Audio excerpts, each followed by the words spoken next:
آداب اور خوش آمدید۔ آج کی اس خاص گفتگو میں ہم ایک ایسی صورتحال کے بارے میں بات کرنے جا رہی ہیں جسے اسپائنل مسکولر ایٹروفی یا مختصراً SMA کہتے ہیں۔ ہم اسے انتہائی سادگی اور تفصیل سے سمجھیں گے۔ گھبرائیے مت، یہ کوئی پریشانی کی داستان نہیں ہے، بلکہ یہ امید، طبی سائنس کی شاندار ترقی اور ایک دوسرے کو سہارا دینے کا سفر ہے۔ تو چلیں بغیر کسی تاخیر کے اس سفر کا آغاز کرتے ہیں۔ بالکل بنیادی بات سے شروع کرتے ہیں۔ کبھی آپ نے سوچا ہے کہ ہمارے پٹھے اور اعصاب یعنی مسلز اور نروز آپس میں مل کر کیسے کام کرتے ہیں؟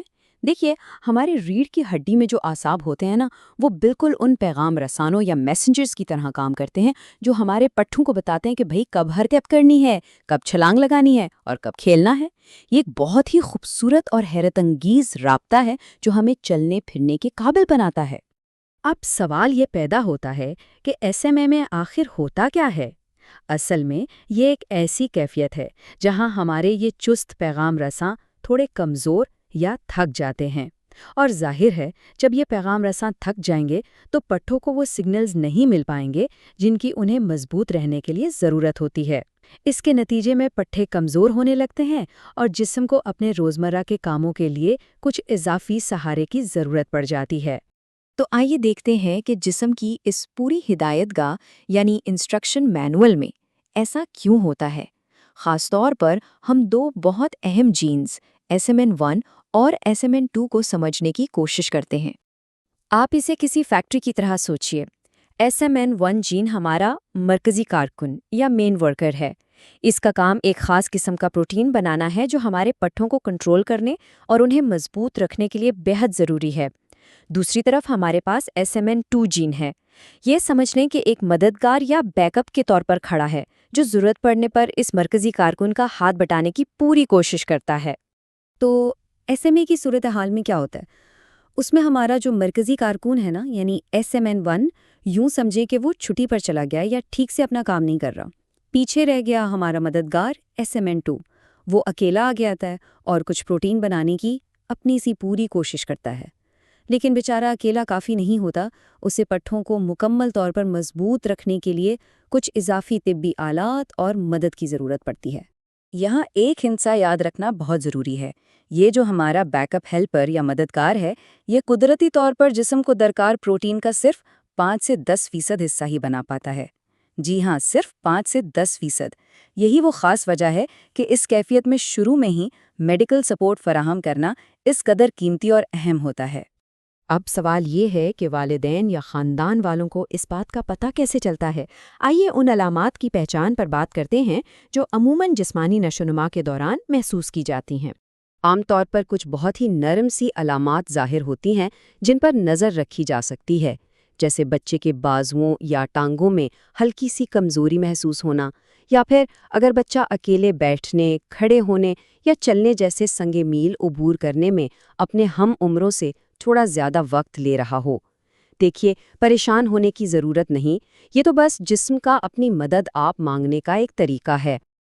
اور جب جسم مدد مانگ رہا ہو تو ہمیں جواب تلاش کرنا ہوتا ہے۔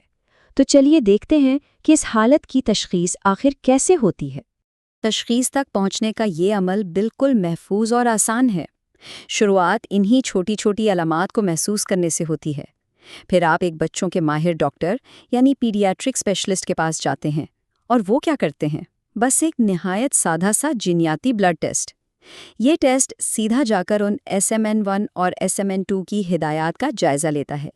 اس جینیٹک ٹیسٹ کا کمال یہ ہے کہ یہ ڈاکٹروں کو فوراً بتا دیتا ہے کہ بچے کے جسم میں اس مددگار یعنی SMN2 کی کتنی کاپیز موجود ہیں۔ جب میڈیکل ٹیم کو اس تعداد کا علم ہو جاتا ہے تو ان کے لیے بچے کی انفرادی ضروریات کو سمجھنا اور سب سے بہترین علاج کا انتخاب کرنا بہت ہی آسان ہو جاتا ہے۔ اور یہاں سے شروع ہوتا ہے مدد فراہم کرنے اور علاج کا وہ سلسلہ جو سچ میں بہت ہی امید افزا ہے۔ آج کی میڈیکل سائنس نے واقعی کمال کر دیا ہے۔ ہمارے پاس آج ایسے جدید علاج موجود ہیں جو پہلے کبھی سوچے بھی نہیں جا سکتے تھے۔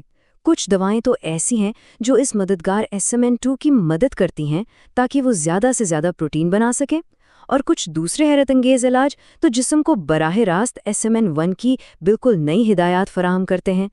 ذرا سوچئے، یہ تو بالکل ایسا ہے جیسے آپ نے جسم کو ایک نیا مینول ہی دے دیا ہو۔ لیکن ادویات کے ساتھ ساتھ ایک پوری سپورٹ ٹیم بھی ہوتی ہے جو بچے کو سہارا دیتی ہے۔ اس ٹیم میں فزیوتھراپسٹ شامل ہیں جو بچے کو طاقتور بناتے ہیں، خوراک کی رہنمائی کے لیے ماہرین غذائیت، سانس لینے کو آرام دہ بنانے کے لیے ریسپیریٹری تھراپسٹ اور ہڈیوں کی بہترین نشوونما کے لیے آرتھوپیڈک ماہرین۔ یہ سب مل کر اس بات کو یقینی بناتے ہیں کہ بچہ ہر لحاظ سے مضبوط اور پرسکون رہے۔ تو اس تمام محنت اور لگن کا نتیجہ کیا نکلتا ہے؟ ایک روشن مستقبل جہاں بچے ہر گزرتے دن کے ساتھ مضبوط ہو رہے ہیں۔ اصل تبدیلی تب آتی ہے جب علاج جلد از جلد شروع کر دیا جائے۔ آج ہم دیکھ رہے ہیں کہ بچے نہایت شاندار موٹر سنگمیل عبور کر رہے ہیں، وہ نہ صرف جسمانی طاقت پکڑ رہے ہیں بلکہ وقت کے ساتھ ساتھ اپنی روزمرہ زندگی میں کافی حد تک خود مختار بھی ہو رہے ہیں، اور یقین جانیے یہ دیکھنا کسی معجزے سے کم نہیں۔ یہ کوئی ایک چیز نہیں بلکہ دیکھ بھال کا ایک مکمل دائرہ ہے۔ اس کامیابی کے پیچھے جدید طبی علاج، روزانہ کی جانے والی معاون تھراپیز اور سب سے بڑھ کر خاندان کا بے پناہ پیار اور تعاون شامل ہے۔ جب یہ تینوں چیزیں ایک ساتھ مل کر کام کرتی ہیں نا تو اس دائرے کی طاقت کہیں زیادہ بڑھ جاتی ہے۔ طبی دنیا کے ماہرین آج اس بات پر متفق ہیں کہ SMA کا منظرنامہ اب مکمل طور پر بدل چکا ہے۔ اب یہ مایوسی کی نہیں بلکہ بے مثال امید کی کہانی ہے۔ جسمانی افعال پہلے سے بہتر انداز میں بحال ہو رہے ہیں، اور اس کے نتیجے میں صرف بچے کی نہیں بلکہ پوری فیملی کی زندگی کا معیار بہت بہتر ہو رہا ہے۔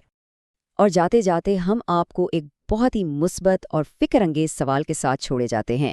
طبی سائنس اتنی تیزی سے ترقی کر رہی ہے تو ذرا سوچئے کل کو کیا کچھ نیا آنے والا ہے۔